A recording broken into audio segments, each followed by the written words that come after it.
La grève des établissements s'est muée aujourd'hui en une marche de protestation. 300 personnes se sont rendues au rectorat pour demander la création de nouveaux postes et le renforcement de la sécurité dans nos écoles. Nous y reviendrons. La caravane des États généraux a fait une halte dans l'Est. Les habitants de Saint-Georges et de ses environs ont pu formuler leurs vœux pour la Guyane qu'ils souhaitent voir se développer. Comment se sont passées ces consultations? Les réponses dans notre journal. Enfin, place à la culture avec la compagnie Zoukou Nyonyan qui débute l'année en nous présentant une pièce de théâtre pédagogue et un jouet baptisé Awa Mama Moustique, levé de rideau dans notre édition. Mesdames et messieurs, bonsoir, merci de votre fidélité. Sachez que cette page d'information est disponible en direct sur Facebook. Je vous le disais en titre, l'éducation continue à alimenter notre actualité avec une marche de protestation organisée ce matin. 300 personnes se sont rendues devant le rectorat afin de réclamer des moyens de sécurité supplémentaires. Pierre Tréfou était parmi eux. Regroupés devant le collège d'Auxence-Contoux, les enseignants des écoles, collèges et lycées de Guyane se sont mis en marche vers le rectorat pour rencontrer la direction académique. Aujourd'hui, c'est la journée où tout le monde va pouvoir effectivement rejoindre le mouvement qui a été initié par les collèges en lutte. En fait, aujourd'hui, c'est l'occasion pour tous ceux qui se sentent concernés de rejoindre leurs collègues et de montrer qu'effectivement, ils sont solidaires. Malgré une faible mobilisation des enseignants, tous les syndicats ont été appelés pour la mobilisation, accompagnés des parents d'élèves, mais aussi des élèves. Il manque des choses dans les ateliers et le plafond s'est troué. Quand il pleut, l'eau rentre dans l'atelier, c'est pour ça on n'a pas tous les matériels qu'il faut pour travailler dans les ateliers et c'est pour ça qu'on maintenant on fait les grèves. D'autres rassemblements étaient organisés à Kourou et à Saint-Laurent-du-Maroni ce matin. À Cayenne, une délégation a pu rencontrer le recteur. Alors, la délégation est composée de l'intersyndicale qui comprend le SEUNSA, le SNES Guyane, l'UTG, Sud Solidaire. Et nous sommes représentés aussi par les établissements en grève, c'est-à-dire Concorde et Auxence-Contoux. 200 contrats uniques d'insertion et 40 postes d'assistants d'éducation ont été promis pour la rentrée des vacances de février, mais pas d'annonce de moyens pour la rentrée 2018. Nous, notre demande elle est très claire. Pour obtenir les moyens minimums de travail, la base plancher, c'est 150 assistants d'éducation et 30 CPE en dotation supplémentaire. Si on ne les obtient pas, on ne peut pas travailler correctement et faire notre travail. Ce n'est pas possible. Donc actuellement, si tous ces collègues sont mobilisés, si les parents sont là, si les élèves sont là, c'est pour dire on ne peut plus. Les sénateurs Antoine Karam et Georges Patient ont pu rencontrer le ministre de l'Éducation pour lui remettre ses demandes. Pour montrer leur bonne volonté, le personnel d'Auxence-Contoux a décidé de reprendre les cours dès demain. Mais en état de veille, ils sont prêts à reprendre le mouvement. C'est la 4e et dernière halte de la caravane des États généraux qui s'est immobilisée aujourd'hui à Saint-Georges afin de sonder les habitants de l'Est sur les problématiques des finances. Comment se sont déroulées ces consultations? Les réponses dans ce sujet de Gaël Ouassim. Saint-Georges de l'Oyapock en fin de matinée. La caravane des États généraux arrive dans l'Est guyanais pour écouter les propositions et doléances de la population lors des diverses commissions et consultations publiques. L'ambiance ce matin était tendue car par manque de communication et d'information, pour des populations venant des fois de très loin, ont dû faire avec les moyens du bord pour assister à ces conférences à l'image de René Amédée, exploitant agricole sur la capitale de l'Est. On a eu beaucoup de points qui sont très importants, tous les points sont importants et c'est seulement de dire que bon, il y a des choses qui ont été faites depuis pas mal de temps, qui ont été dites pas mal de temps, qui n'ont pas abouti, qui n'ont même pas démarré. Comme j'ai pris exemple ce matin sur la conférence familiale qui s'est faite en 2009, on n'a pas fait un iota de ce que la population avait demandé. Et en plus, on demande presque la même chose. Donc les points importants, c'est les choses qui ont manqué depuis ce moment-là. Donc on a refait des propositions, mais ce sera la même chose, on va attendre. Le maire de la commune de Saint-Georges était présent quant à lui pour accueillir la caravane et venir entendre les propositions de ses concitoyens. Ils ont parlé de l'aménagement maritime pour revenir sur le transport, par exemple du bois et les transports de passagers. C'est possible. Moi, je rappelle que c'est des propositions. Après, charge aux personnes qui seront là pour monter le dossier, le projet et ensuite le valider, de voir qu'est-ce qu'on va mettre dedans. Parce que je rappelle l'objectif. L'objectif, c'est est-ce que dans ce cadre, on peut tout faire ou est-ce que pour faire évoluer la Guyane, pour développer ce pays, il nous faut changer de statut. La CTG, ordonnatrice des États généraux, quant à elle, n'a pas souhaité faire de commentaires malgré de nombreuses sollicitations. La caravane des États généraux terminera sa route demain dans l'est du territoire et une synthèse générale devrait être dévoilée aux Guyanais dans quelques mois. Toujours dans le cadre des États généraux, Gaël Oassime a été à la rencontre de Georges Elfort. Le maire de la commune de Saint-Georges a évoqué ses attentes en matière d'aménagement du territoire. La CTG sectorise justement les débats, mais je pense qu'on doit aller beaucoup plus loin que sa petite commune ou sa région. C'est pour ça que lorsque j'ai proposé de mettre en place des rails, ça va être moins coûteux que la route et ça va désenclaver le pays et ça va nous permettre justement de relier Camopi, Maripasoula, les Sahules et tout ça. Et l'entretien après est moins coûteuse pour la collectivité. Donc pour moi c'est une vision à long terme, je ne sais pas, mais nous devons penser à l'aménagement du territoire et je pense que en construisant des rails, non seulement le développement économique peut être beaucoup plus réaliste, mais aussi en transport de passagers, parce que j'ai vu ça dans d'autres pays, des pays moins tout proches de nous là, à Macapa, il y a des rails pour pouvoir aller dans des petites villes, des petites communes isolées. Poursuivons avec un autre outil de consultation, les assises de l'outre-mer. Après une première période de concertation et d'identification des thématiques, la nouvelle étape dédiée à la finalisation des projets a été lancée en préfecture en présence de Pierre Tréfou, qui en a profité pour interroger le préfet Patrice Faure. On a réussi à dissocier la partie assises des Outre-mer de la partie États généraux de Guyane, mais ce qui a permis de faire que les gens se sont posés des questions, ont fait émerger un certain nombre de dossiers qui aujourd'hui entrent dans la deuxième phase, qui est aujourd'hui la finalisation des fiches techniques.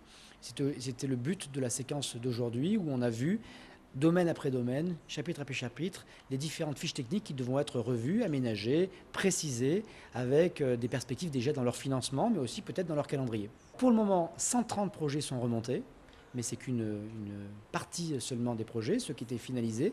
Et ensuite, je ne peux pas vous dire aujourd'hui combien de projets au final, puisqu'en fait, il y aura également une priorisation. Il y a des projets, des fiches qui ont été rédigées. On a décidé aujourd'hui de les transmettre aux États généraux de la Guyane, parce que c'est plutôt des fiches qui ont été avec un axe politique, d'évolution stratégique ou politique. Donc, le travail est fait. On le transmettra à la collectivité pour qu'ils les intègrent dans les États généraux. Les assises, ce sont des projets sont des projets parfois de petite ampleur qui ne demandent pas de financement. Ça peut être des aménagements réglementaires, des aménagements législatifs, ou alors des financements pour des constructions d'habitats pour, par exemple, les professeurs le long du fleuve, mais aussi sinon des projets beaucoup plus structurants sur le tourisme, par exemple. Et là, des projets, en tout cas des fiches ont été rédigées sur, par exemple, la RB sur la biodiversité au profit de la collectivité. Donc ce travail étant fait, on va le transmettre évidemment à la CTG pour qu'ils en profitent, parce qu'il n'y a pas de raison que les gens qui sont investis sur un sujet ne puissent pas voir leur travail aboutir, en tout cas proposé. Évoquons maintenant un record qui fait froid dans le dos.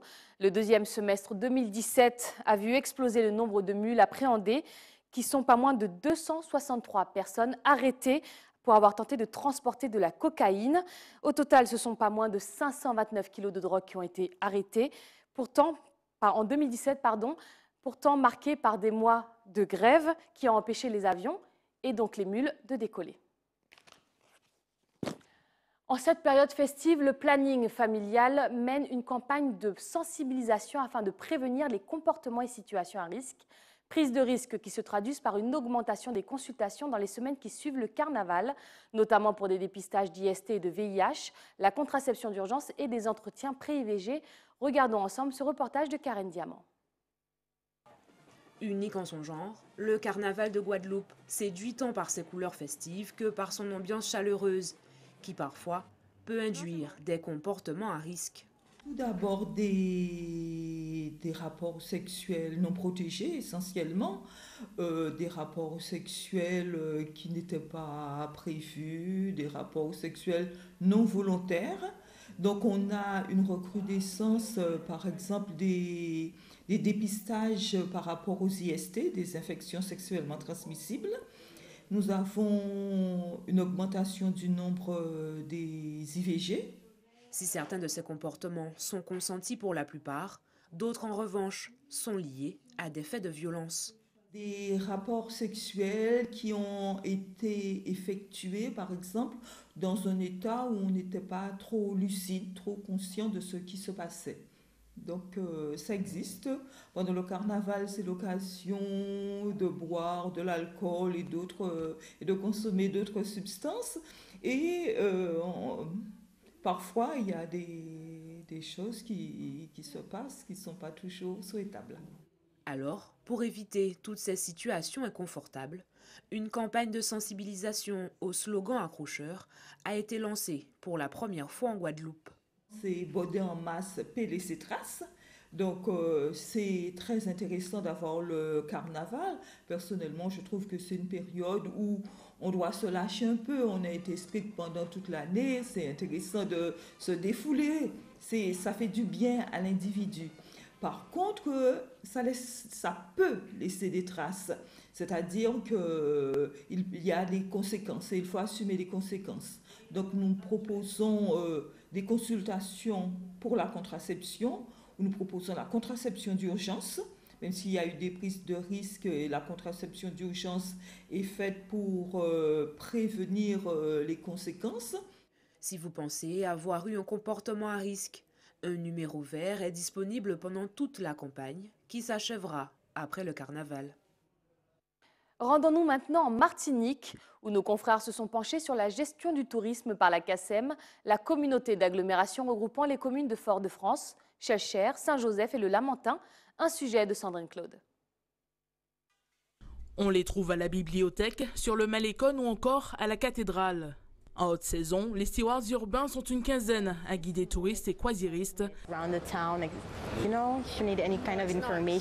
Des agents dont le rôle principal est d'orienter vers des sites foyalais. Mais depuis l'attribution il y a un an de la compétence tourisme aux communautés d'agglomération, leur tâche a sensiblement évolué. Nous proposons aussi des activités qu'on peut faire aussi au niveau de Schellcher, de Saint-Joseph et aussi du Lamentin. Désormais, les 4 offices de tourisme de la zone CACEM vont être regroupés en une seule et même structure. La SPL a repris le personnel des 4 OT de Saint-Joseph, Schellcher, le Lamentin et Fort-de-France, ce qui fait quand même une équipe de 24 personnes. Évidemment, nous sommes, si je puis dire, en phase un peu de rodage, il est normal, il faut que les gens apprennent à travailler ensemble, à se connaître, à travailler ensemble, et surtout à passer de l'échelle de leur commune, du territoire de leur commune, à l'échelle communautaire, ce qui demande un petit peu d'adaptation. Pour la communauté d'agglomération, une chance à saisir pour adopter une politique de développement plus ambitieuse pour tout le territoire. Nous sommes en train de faire une structuration de l'offre qui est basée sur la conception de produits touristiques.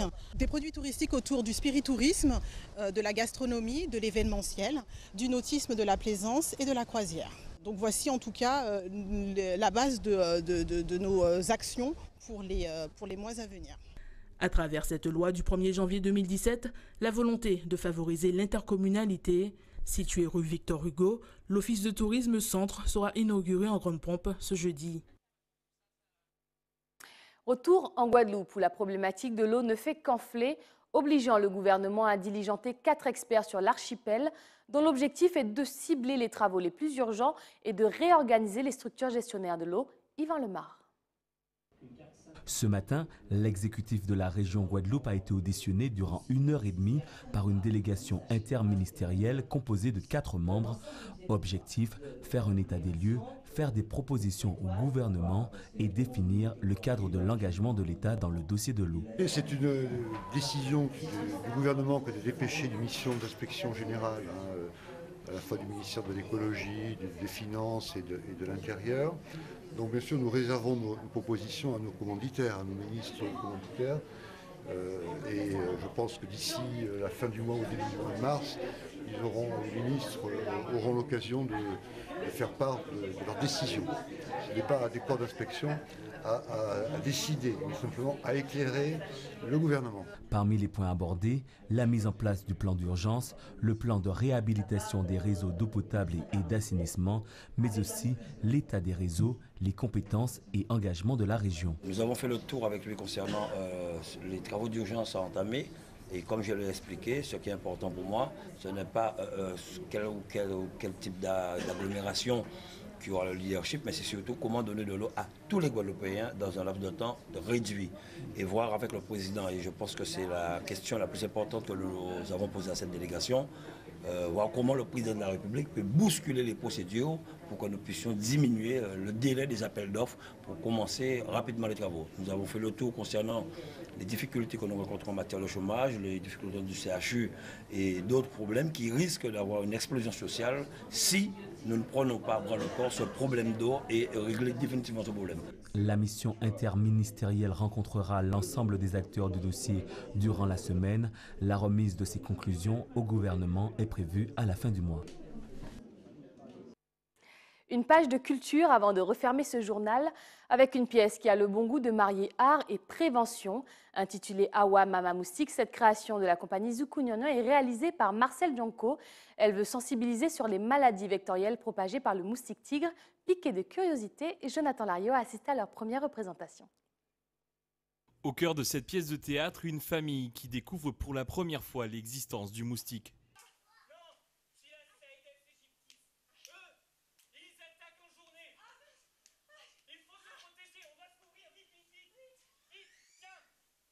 La famille, tout le monde, ravagé par l'apparition soudaine de moustiques, va tenter de tout faire pour s'en débarrasser. Mais rien n'y fait, d'autant plus que c'est à eux-mêmes qu'ils doivent son apparition.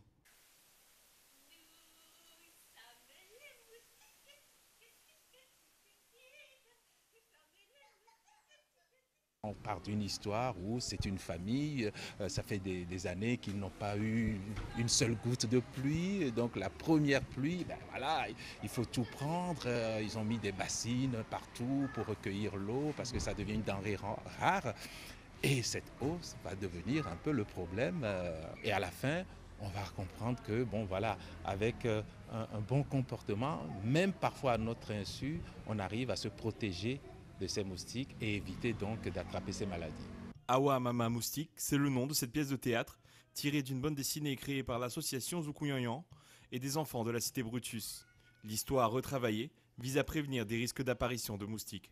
Communément, on pense que les moustiques viennent des canaux qui sont autour des maisons, mais dans les canaux, l'eau est sale, donc le moustique tigre qui transmet Dengue, chikungunya et Zika ne pond pas dans les canaux, mais bien dans les réservoirs d'eau qu'on a chez soi. Et donc par conséquent, les moustiques qui nous piquent et qui nous inoculent des maladies, ce sont les moustiques qu'on a nous-mêmes élevés. Et surtout quand on sait qu'un moustique vit 30 jours, donc un mois, et se déplace maximum de 100 mètres. Donc c'est vraiment des moustiques qui vivent chez nous. Et malheureusement, il suffit que dans le périmètre, quelqu'un soit porteur du virus, de la dengue, du Zika ou du chikungunya pour qu'il nous le transmette à nouveau. Une première représentation assez fructueuse, et ce ne sera pas la dernière. La petite troupe d'Awa Mama Moustique fera une tournée des écoles du littoral.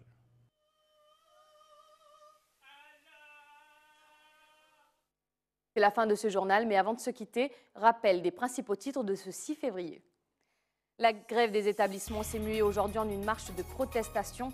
300 personnes se sont rendues au rectorat pour demander la création de nouveaux postes et le renforcement de la sécurité dans nos écoles. La caravane des États généraux a fait une halte dans l'Est. Les habitants de Saint-Georges et de ses environs ont pu formuler leurs vœux pour la Guyane qui veulent voir se développer. Comment se sont passées ces consultations? Les réponses vous ont été révélées dans notre journal. Enfin, place à la culture avec la compagnie Zukunyonyo qui a débuté l'année en nous présentant une pièce de théâtre pédagogue et enjouée baptisée Awa Mama Moustique. Le lever de rideau a eu lieu dans notre édition. C'est la fin de cette édition. Tout de suite, le journal de BFM TV. Quant à moi, j'aurai le plaisir de vous retrouver demain, même heure. Excellente soirée sur ATV Guyane. Bonne nuit.